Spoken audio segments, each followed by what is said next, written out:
What's up, ODs and eyewear lovers? We're talking the latest trends in tech and eye care, so sit back, relax, and defocus.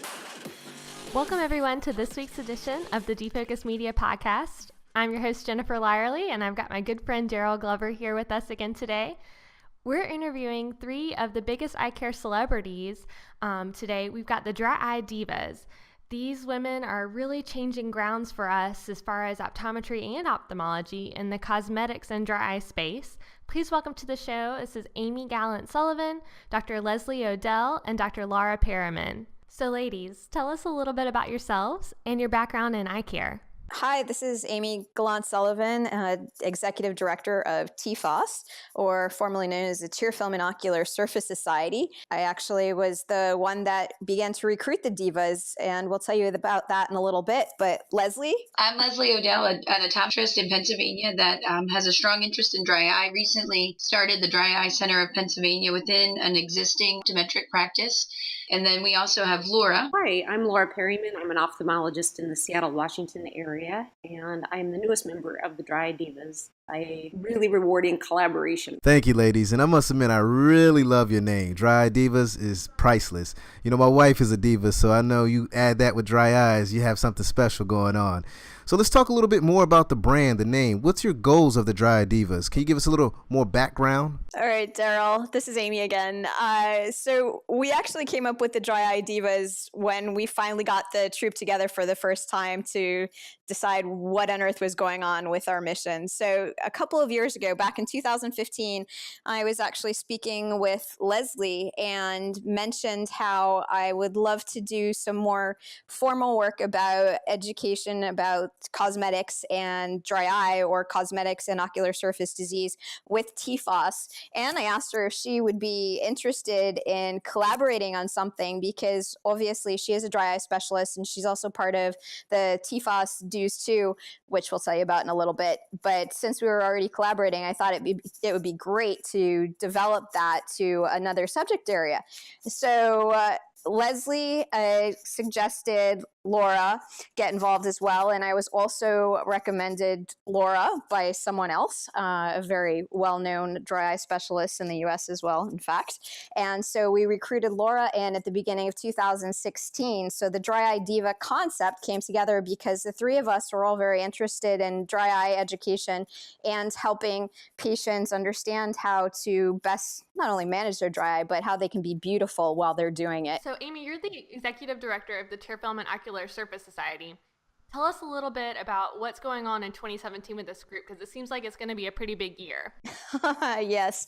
Well, the fun thing about the Tear Film and Ocular Surface Society, or how we prefer to call it, is TFOS, because it's much easier, especially with social media and remembering the name. But so with TFOS, we have this massive global collaboration happening at the moment called the Dry Eye Workshop. And 10 years ago, we had about 80 experts coming together from around the world who published a report on dry eye itself, the classification, the definition, the management, and therapy. So 10 years later, 2017, we thought it would be great to do an update. So for the last 2 years, we have had an initiative involving 150 specialists from around the world on this project. So the report itself is going to be published in May, simultaneously with a special interest group meeting that we will be presenting at ARVO. And this is, again, it's a global undertaking. It's redefining dry eye and the disease, the management, the treatment, and where do we go from there. And I also must interject that Leslie is on one of the subcommittees of the Dry Eye Workshop, and we unfortunately did not yet know Laura.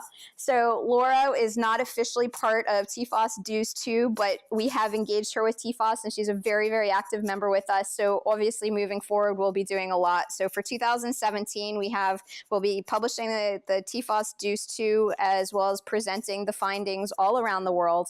And we'll also be putting together some formal guidelines from the Dry Eye Divas about about cosmetics and ocular surface disease. What I think is important to add is that this TFOS Dues initiative that happened 10 years ago really changed the way that we treat and manage our patients. And I think that just getting the report updated and out there to the masses is going to help. There's still some doctors and maybe, your listeners that maybe don't know what that is. And Amy, just tell them a little bit about the website, how to get involved. Yes, absolutely. So TFOS is a nonprofit organization. Our URL is tearfilm.org. So just as it sounds, tear film as the front of the eye. And we are an international nonprofit organization. We've been around pretty much since 1992. Membership is free. And our objective is really to bring together everyone and anyone that has any interest in anything related to the front of the eye. We bring together MDs and ODs, PhDs, students, inventors, investors, industry, and now also patients, because our mission is to educate. So it's great because we get people together from all around the world to help not only in the workshops, but collaborate on lots of projects that can help educate people worldwide about the findings in ocular surface disease, what are the unmet needs, and how we can help different people, whether it be the doctors in understanding the diseases or the patients and understanding their situation. And I don't want to turn this into a full TFOS call, but there's a lot going on and we would love to get everyone involved somehow. So it would be great to go on our website, which we're currently in the process of updating, but we can still sign up for membership and we'll get more information. So it's tearfilm.org, or follow us on Twitter, and the handle is iPeople, IEYEPPL. And it would be great to get to know you better and welcome you into the TFOS community. So Amy, is it that easy? We just reach out to you via email or social media and we can join the movement? Are there any prerequisites needed to join this community? It doesn't matter what age you are, what level you are in your career, whether you're a student, whether you've been practicing for 10 years, 20 years, whether you're an optometrist, an MD, PhD, basic science, what have you. We bring everyone together, and it's really important to collaborate to get the message out there and to educate people so we can better understand the ocular surface diseases. And Leslie's been able to see a lot of that collaboration being part of the dry eye workshop, actually. It is quite an undertaking when you bring people together from around the world from all different backgrounds and trainings. One of my favorite conferences is right around the corner, the Vision Expo in NYC, and I've signed up for several dry eye courses. What is it like to attend the International Tear Film Ocular Society conference? Can you break it down and give me more insight? I mean, I'm pretty sure it's like rock stars of dry eye there. Yes. Well, it's pretty fantastic because, first of all, we only organize the conference at this time. We only organize it every 3 years. So the most recent conference was last year, 2016, in southern France. And the cool thing about the TFOS conference is we quarantine everyone together for, say, 4 days, and it's really, really intense. So we start in the morning and we go all day, and we have everybody in one general session. So you don't have breakout sessions where you lose anyone. So again, you have the MDs and ODs and PhDs all sitting in the same room together, and it is fabulous because it's very interactive.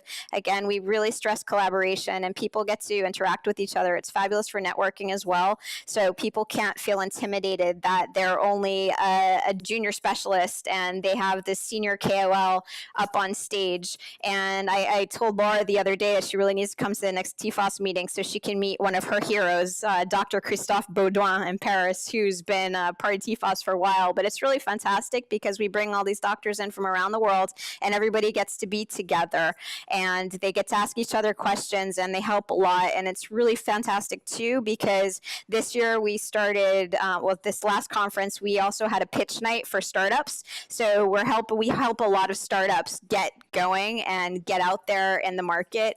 So we had a pitch night and we'll be doing a lot more of that. So it shows that everyone really needs to work together. And ideally in the future, we'll be doing a lot more smaller meetings. And that's something that we'll be announcing soon because we're launching a global ambassador program so people can be a lot more involved on a regular basis and they don't have to wait 3 years to get everyone together and meet. It's sort of like a summer camp feeling because once people get involved in the TFOS conference, they just want another one. They say, let's do it. So we're in the process of organizing more. So stay tuned, sign up. Dry eyes in France, I was sold from that. So I have to make it at some point in time in my life. Well, we rotate too. It's not just France, so all over the world. Oh, okay. Yeah. Oh, wow. Very nice. So I think what they really have helped me realize is that if you share a common interest with your colleagues, whether they're MDs, ODs, industry people, researchers, that really that's all you need. That's the bond that connects you, and it doesn't make you, you're kind of viewed as equals, I feel like, in these settings. Yeah, it's true what Leslie said. It's really good to have people involved together because they feel like equals, and we make sure that people don't feel intimidated. We really want everyone to collaborate, and it really helps in a career. So on the topic of collaboration, I wanted to applaud. I mean, the Tear Film and Ocular Surface Society really does a great job of bringing multiple professions together. It's optometry, it's ophthalmology. One of those big keys eluding us in our profession is how do we better work together, and you guys are doing it great. Oh, yes. First of all, I learned something from one of my yoga instructors. She said before every session, check your ego at the door. It's really interesting with TFOS because, again, we have MDs, ODs, PhDs, and many other people involved in the organization. And we understand that people have dedicated many years of their life to training and improving their profession, developing their profession, and making their specialty what it is today. But we also say, just like when you were in kindergarten, everybody needs to share. Everyone needs to play nicely and play together in the sandbox. And we really want people to understand that. And we understand that some people feel as though that they've had several more years of training and they can do surgery, and so therefore they may know something better. And then somebody else may say, well, my practice is really important. Truthfully, for TFOS, everybody is important, very important, because everybody has a different experience. Everybody sees patients, but everybody sees things differently with their patients. And it's important for everybody to share their stories and their experience, whatever their title or titles are. And for us, that's what makes it even more enriching, because everybody does have such a diverse background, and also because it's an international playing field. You have so many different perspectives, and it's really incredible to help us, shall we say, focus on what's important, and that's the education. So we really try to check those egos at the door and say, you're all great. That's why we're all here together, and that's why we're going to work together to make this happen. And so that's what we try to do. That's really exciting. I know we have a ton of student and new grad listeners. Dry eye as a specialty can bring your community together. It's not something that's going to make the community opposed to each other or more segregated. So, and that's very exciting for our future. I think that's totally correct. There's room for everybody. We're talking about a disease state that, when you look at the prevalence numbers, absolutely dwarfs other ophthalmologic diseases. We did 3 million cataracts in the U.S. last year. There's about 2 to 3 million patients with active glaucoma in the United States. The prevalence estimates for dry eye disease starts at 35 million. Some estimates go as high as 55 million just in our country. So this is a hugely underserved problem. There's a lot of opportunity for growth. There's a lot of unmet need in satisfactory treatments, and that's yet another area where collaboration and teamwork can make a big difference for people. And also what's interesting about dry eye is that it doesn't discriminate in age, where some of the other eye diseases, say glaucoma, is something that's typically for the more aging population, whereas dry eye can impact children. And as we're all aware, we're seeing a much larger prevalence now, whether it be because of tech usage, your phone, your tablet, your computer, or children wearing contact lenses, or children or teenagers using acne medication, or cosmetics. But dry eye is impacting people at every age. So it's something that everyone really needs to address. And I think it's really great to bring everyone together at every age and every level and every background to collaborate and make it known that we really do need to do something about this. So I want to talk a little bit about Daryl's favorite topic, cosmetics. Jen, you just took the words out of my mouth. I was about to just mention that. It's funny that you mentioned that, Jen, because I actually just read an article that Dr. Odell had written, and it actually painted a beautiful picture for me. It was she was mentioning a student in high school and a dead frog floating in a jar of formaldehyde, and mentioning that, that's what's used as a preservative in most makeup. And when I thought about that, I was like, man, that's crazy. That's like the perfect example to tell all my patients. So Dr. Odell, please share with me, information about cosmetics? This is where the collaboration of the Dry Eye Divas has really been a big learning curve for me. I learned so much this year from working with Amy and Laura, and really all of the articles that you read, and even that one, actually, the frog analogy, Daryl, really comes from Amy. She's got quite a way of words, and so I've been really learning a lot about her analogies, and I've used them for my own patients as well. But really what I found frustrating was a few years ago, I was listening to an audio cassette because I was doing podcasts, I guess, before podcasts were cool. And so on my way to work, I would listen to an audio tape of a ophthalmology lecture or something like that. And it was the first time I ever actually heard anyone talk about cosmetics and just some of the tips they gave their patients. And up until that point, I had seen so many patients that said, my doctor told me to stop wearing makeup because I have dry eye.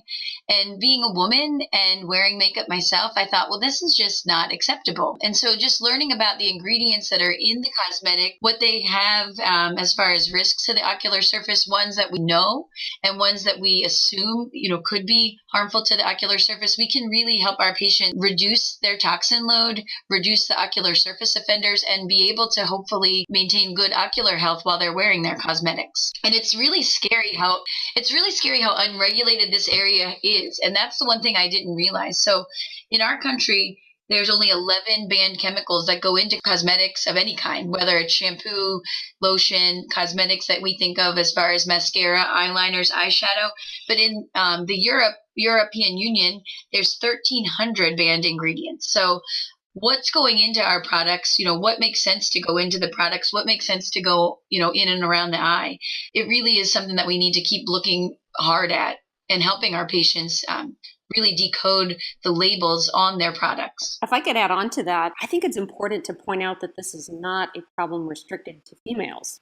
One of my best friends from medical school has suffered with dry eye for 20 some years. And I finally started asking him, this is something that I've been interested in for a long time. I'm like, hey, you know what? Send me a picture of what you're using for your skincare. And lo and behold, everything that he was using was completely ocular surface unfriendly. I'm like, let's full stop. I want you to put all of that in a box and put it away. We're going to start fresh. And one at a time with very thoughtful ingredients, because everything that you're using is actually making the problem worse. And so, Daryl, I don't want you to feel left out. There's some good news in this for you as well.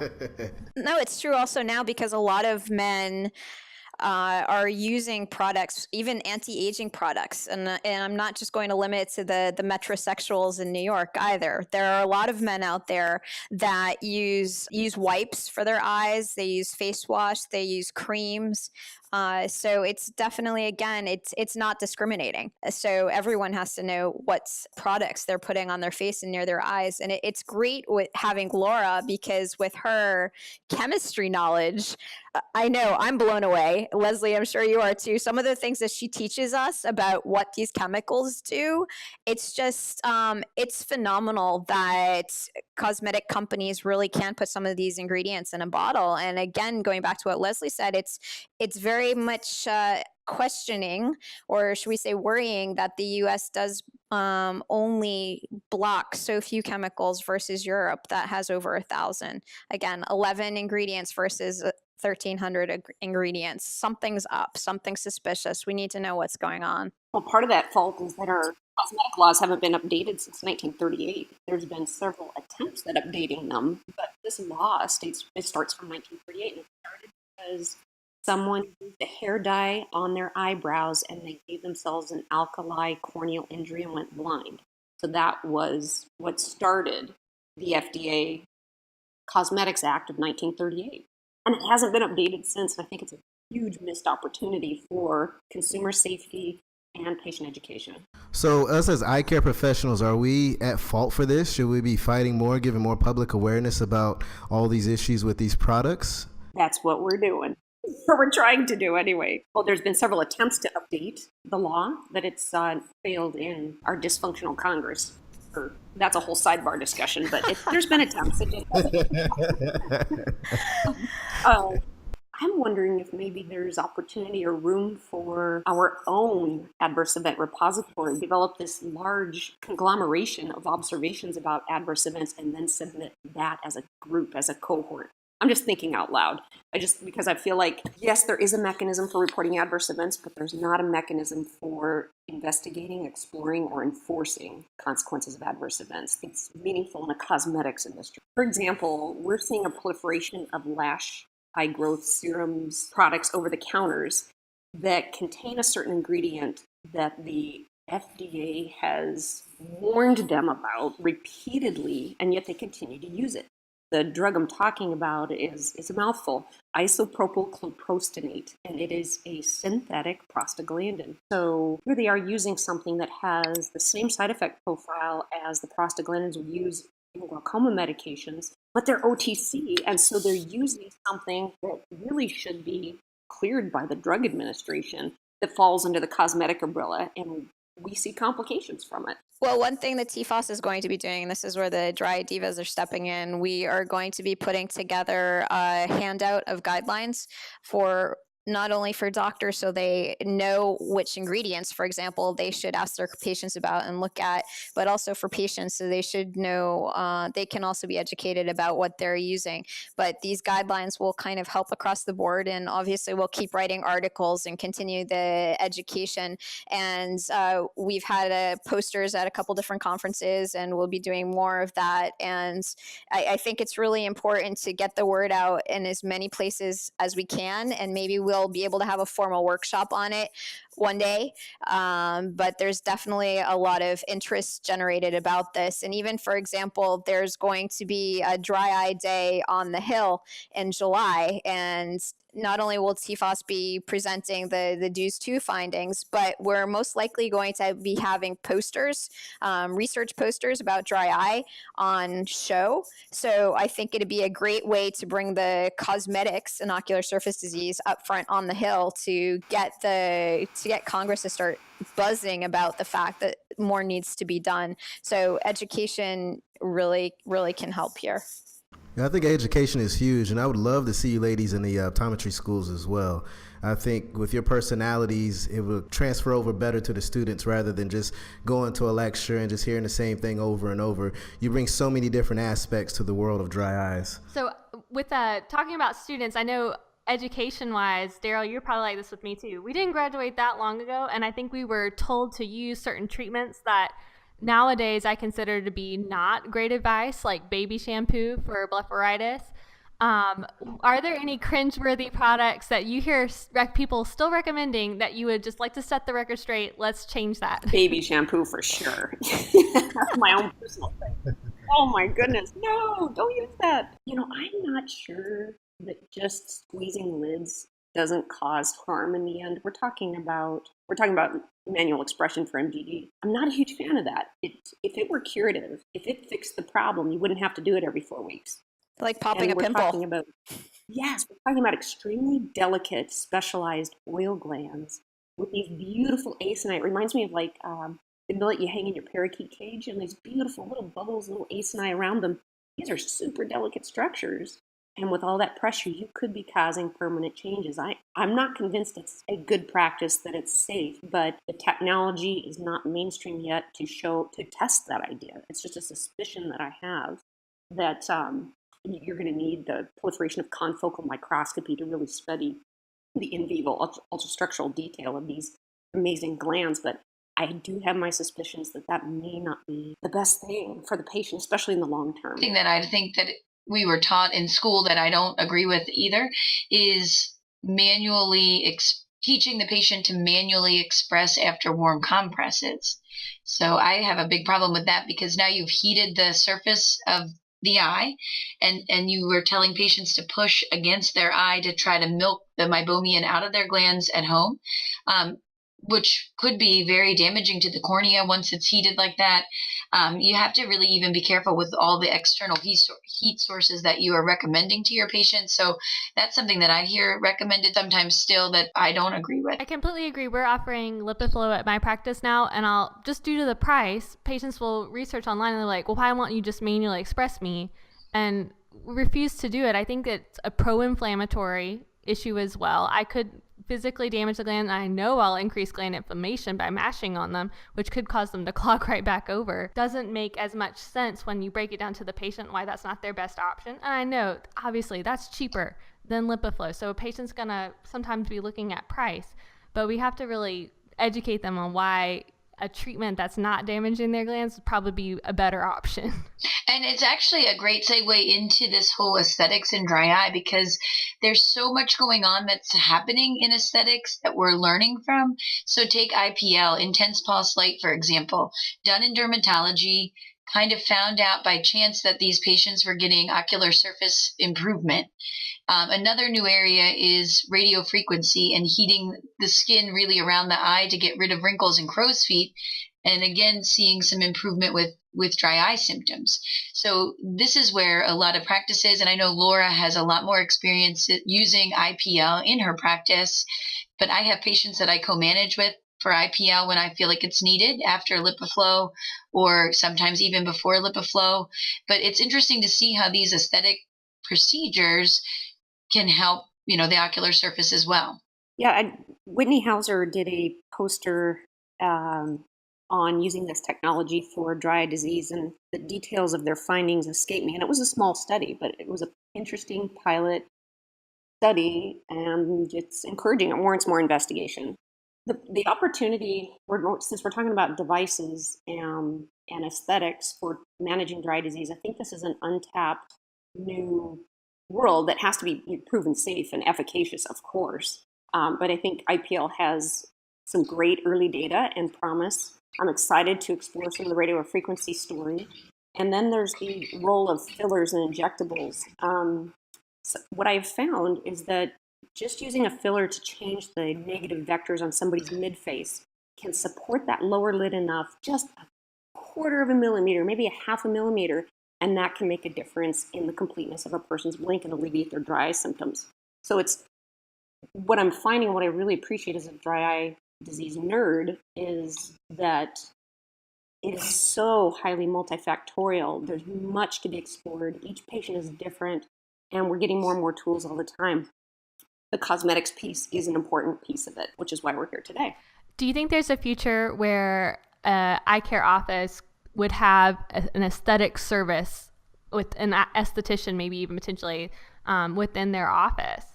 Yeah, that's what I'm kind of working towards here as we expand our clinic into the fall. I'm hoping to try to figure a little bit of that out before the end of 2017. So hopefully, yes. It's a whole new frontier. Yeah, and it's kind of exciting because you can develop new relationships along the way. In our area, there's a lot of cosmetic centers. Actually, some of the women that work in those centers come in to us for exams, and it's kind of surprising to even see who's ordering their product line. So patients are going into these dermatology practices for, better skin, sometimes with eye problems and eye concerns. And the person, at least in one of our local areas, ordering what they use as facial cleansers, under eye creams, is just kind of a person that's working the front desk, or maybe an esthetician. It's not even a doctor. And there's a big area there of concern because we know that these anti-aging eye creams oftentimes contain retinol, and there's a lot of concern about that near the meibomian glands, these delicate structures that Laura was talking about earlier. There's a lot of proof that oral vitamin A through Accutane actually damages and kills the glands to the point of no return. So retinol applied near and around the eye to reverse wrinkles is really concerning, but they really have no idea of that at all. So kind of shows that there's even not just collaboration with MD ophthalmology, but MDs in our areas, whether it's dermatology, rheumatology, there's so much, room for collaboration and education and that elevation, like Laura was talking about. I find that to be true quite a bit, Leslie. I totally agree with you that the disconnect between what dermatology thinks what's good for skin is very different than what's good for eyes. And Accutane is a perfect example of that. When I have a discussion with dermatology, they're shocked that Accutane is permanently damaging to meibomian glands. I'm like, well, here's a picture I can show you of when we have this amazing imaging capacity with LipiScan to look and keratograph and all those good things, to actually look at the anatomy and see the consequence. I have a friend of mine who, as an adult, 30-year-old adult, I have actually meibomian gland images of him before and after he started Accutane, and there was an abrupt change. I haven't scanned him since he quit the Accutane, but we know that this is a significant problem, and that's just getting started. The original thought was along the lines of what's in that cosmetics jar. Anti-aging, people stop thinking as soon as you say, look younger, look better. They stop thinking, and that's really unfortunate. We want to change that. Read your cosmetics label with the same passion that you read your food labels, because what's in there absolutely matters. The retinols are just the beginning of what's bad in those eye creams.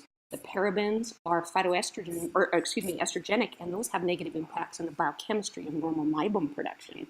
The preservatives are directly toxic to the meibomian gland surface. Some of those are formaldehyde off-gassing preservatives, and you'll never recognize them on the label. They come in these really complicated Franken ingredient names. We have a list. We have a little poster outreach in our latest issue of our latest article installment in Advanced Ocular Care that will hopefully simplify some of the messaging and outreaching and resources for our colleagues in talking with patients. But that's just the beginning. Now we've got other things like neurotoxins in cream. And these are touted as Botox in a jar, but we're here to tell you that that's not a good thing for the ocular surface, because the meibomian glands are neurobiologically wired. And if you're putting a neurotoxin in there, you're limiting that normal, efferent, lacrimal functional unit impulse to a meibomian gland. And that has impacts on not only hormone enzyme upregulation inside the meibomian gland, but normal meibum production. And that's a problem too, Laura, to play up on that, because, for example, the other night I went to an opening of a new Sephora in Boston, and I love going into these department stores and Sephora and all these cosmetic counters and asking them questions, because you mentioned the Botox in a jar. They all get giddy when I say, oh, look at that chemical. Isn't that kind of like sort of Botox in a jar? Because you have to speak like they do. And they think it's fabulous. It's in eye creams, it's in eyeliner, it's in mascara. And if you have these neurotoxins being put everywhere around your eye, unbeknownst to the consumers, that's a bit of a challenge. So people really don't know. And then also you have BAC, for example. I know, Laura, would you like to explain what BAC is? Or Leslie? That's a wonderful ingredient that's in makeup remover and also in eyeliner and mascara. So benzalkonium chloride, BAK or BAC, as it's commonly abbreviated, is a common ophthalmic preservative. And you'll find it in weak concentrations in the eye drops that you prescribe. But we're talking tiny concentrations, like 0.015 to 0.005, really small. When you're talking about some liquid eye makeup removers, we suspect the ingredients are 1% and higher, and we know BAK is toxic to the epithelium of the cornea and the meibomian glands. So here becomes the problem. So the FDA labeling rules state that as long as your ingredient is less than 1% of total composition of product, you do not need to list it. It's listed. So by deduction, we know that the concentration is at least 1%, which is far more than you would ever dream of giving as an ophthalmic drop. And yet, patients are doing this to themselves every single day to remove their waterproof makeup. So that's one of the practical things that we talk about with our patients in our outreach and in our articles as well. Well, I want to pick your brain. Do you guys have a product you do recommend just to help doctors listening jumpstart on good recommendations? I think it's better not to mention any products in particular, because I think what we need to do is educate doctors and patients alike about the ingredients in the products that are worrisome, because there are so many products out there and they're not all evil, but they're not all good either. So I think it's best just to know what's in your product, just like Laura said, what's in your salad, what are you eating, and know what you're putting on your eyes and ask questions. But I don't think it's good to name a product at this time. I just think it's better to be educated and know what you're using. So what about the trends of organic makeup or preservative-free makeup? Can you elaborate a little bit more about that? Well, there's a trend in having organic, natural, vegan, gluten-free, animal friendly, good, who knows what out there for cosmetics. And you need to pay attention to that as well, because just as though it's purported as being organic or all natural, it does not mean that it is good for you. So again, know your products. So like when someone mashes up blueberries to make mascara, not necessarily they mold after still, a day, right? So Which brings up another great point, Jen. I was really surprised to learn, the beauty industry on YouTube. And that's actually where I first saw blueberry mascara.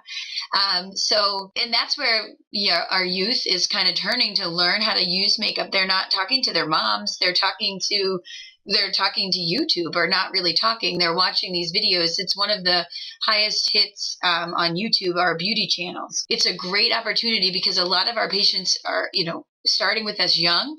And so I talk to patients all the time. If I notice anything, if they're really kind of 12 and up where I am, or even if I have a suspicion that they might be doing it before, I just ask them during their exam. A big trend in that youth group is the waterline or the tight lining of their eyeliner, because to them, it's a great place to put mascara on that little shelf by your eyelashes. People have no idea that there's even a meibomian gland orifice, and just educating them to where those glands come and starting that conversation at a young age, I think can really help them long-term be able to, keep their eyes healthy as they are using cosmetics. That scares me a lot because I have a lot of young ladies come into my office looking at what the young ladies are buying as far as makeup goes, and what I see online as far as Instagram and stuff like that. That stuff is real cheap. So I'm pretty sure they have like the worst ingredients in that makeup versus someone that maybe buys something from like MAC. actually, Daryl, no. Am I right? Am I wrong? You're wrong. I have to Well, you can't really go by that, You're a Daryl. fallacy. Am I wrong? Yeah. Okay. Cost does not seem to be a factor, and some of the higher end are using really interesting things. One of our favorites was crushed diamonds for exfoliating your skin. So let's put crushed diamonds or crushed rocks onto our face right near the eye and rub them around and hope that they don't get into the eye where they could do a lot of irritation. So I think that you can't. That's really the message is you can't. And even if you had a brand you loved, a mascara that you thought was going to be the most ocular surface friendly, you can't guarantee that they're not going to change the formulation on the product. So you really every time actually have to really look at the ingredients and read them and see did anything change, because a lot of times they can change the formulation and you don't even realize it. Yes, I wanted to add on to that, Leslie. There's a list of things that do not equate to ocular surface friendliness, and there, as Amy said, it's organic, vegan, natural, and even ophthalmologist tested. That does not mean that it's ocular surface friendly. Ophthalmologist tested, hopefully we'll have a chance to talk about that, but you're going to see it on a lot of stuff, and it means almost nothing from a safety standpoint, especially long term. The other thing I wanted to point out is that the cost of your product does not confer any safety as well. There are some very reasonable price points, items that are much more ocular surface friendly, and sometimes we'll see very high end, quote unquote, products, and you look at the ingredient list, I'm like, oh, awesome, there's 9 offenders on that ingredient list. Fantastic. So clinically, here's how it translates. You'll get that person come in. It could be young. It could be a mature woman, a beautiful older mature woman who, quote unquote, has refractory blepharitis. I have tried everything. And I'll look at them and I'll see that they're beautiful, and I'll see they're doing Botox and all kinds of other stuff. And I'll say, you know what? Next, I'm going to start you on the appropriate therapy that you need, but I want you to bring in everything you're using next time you come in to visit. And they do. They'll bring in boxes of stuff, and I'll go through. I'm like, well, how often do you use this product? Every single day. It's like, oh, well, that's part of your problem. And how I explain to my patient is that, listen, if you're a diabetic and I put you on an oral hypoglycemic agent, you can't still have the big gulp every day. That's not how this works. You have to stop doing the thing that's creating the problem. And that's the big Godzilla in the crib, is cosmetics is a huge contributor to the problem. Once I clean that up for my patient, my interventions work significantly better. These people get significantly better because they're not drinking the big gulp every single day. So I want to switch gears a little bit, and I want to talk about the world of lashes. That seems to be like the hottest thing out now. Ladies always coming in with these long lashes. I mean, they have some mink lashes, thin lashes. I mean, I hear everything. And what should I be looking for when I'm in exam room examining patients, or ladies, I should say, and they have these fake lashes? The biggest thing I learned this year through our work is the importance of the lash. I mean, I know the importance of the lash for cosmetics. Obviously, being a woman myself, I have been guilty of mascara, but have never actually personally tried extensions. But the lash is ideally supposed to be 1/3 the width of our eye. And when it's that ideal length, it's actually diverting wind away from the eye and debris, allergens away from the eye. And as soon as you extend the lash beyond that, which is what we do with these false eyelashes, eyelash serums that are growing the lash, mascara that is stiffening and lengthening the lash, we're actually creating a wind tunnel. So we're actually now pulling the wind in toward the ocular surface to help create an evaporative, a dry eye. So really, the best conversation to have is avoidance, I think, of extensions. I mean, not just because of the length of the lash, but also how are they adhering them with a glue that's not me, ocular Once again, it surface goes back to friendly. the formaldehyde. You have the formaldehyde story again. Yeah. I think every eye care professional should have in their office a frog in a jar.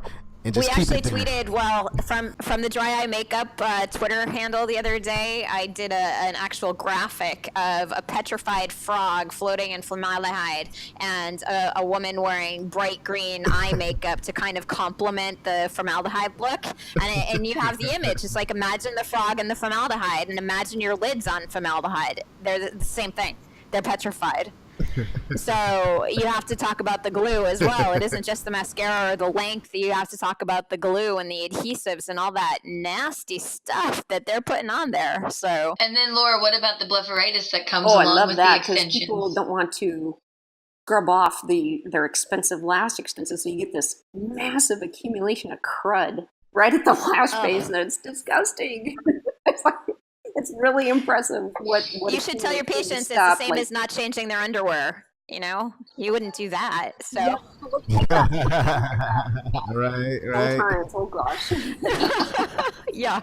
I think the Divas should get up with some of the biggest social media stars that do makeup and do some type of collaboration to educate them on, some of the downsides of some of the stuff or products that they're using. I think that'll make a big hit, and you'll have these patients coming into the office inquiring more about what should they use for their eyes, why are my eyes red, and just have more knowledge about what's going on, because social media is very powerful, and if you can connect with the right minds, I mean, you could go very far with it. We're definitely trying to do that. Thank you for what you're doing for us today. We love your forum. This is super awesome. So, ladies, it was great having you on the podcast today.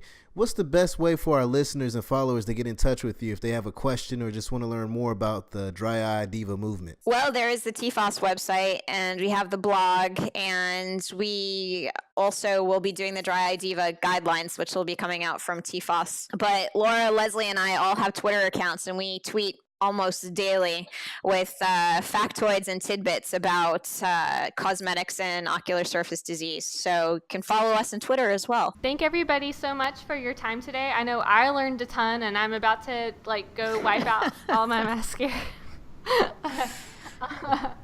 Jennifer, I'm going to throw away all my wife's makeup as well. So if you don't see me tomorrow, you know why. She killed me. No, you can buy her new makeup. I would start with buy her new makeup, and Daryl, check out your facial cleanser and see what harm that might be doing. I know. I mean, normally I just use whatever my wife gives me, but I got to go check it out now. Thank you, Divas.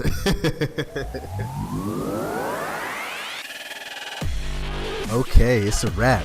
Thank you for taking time out of your busy schedule to hang out with Defocus Media.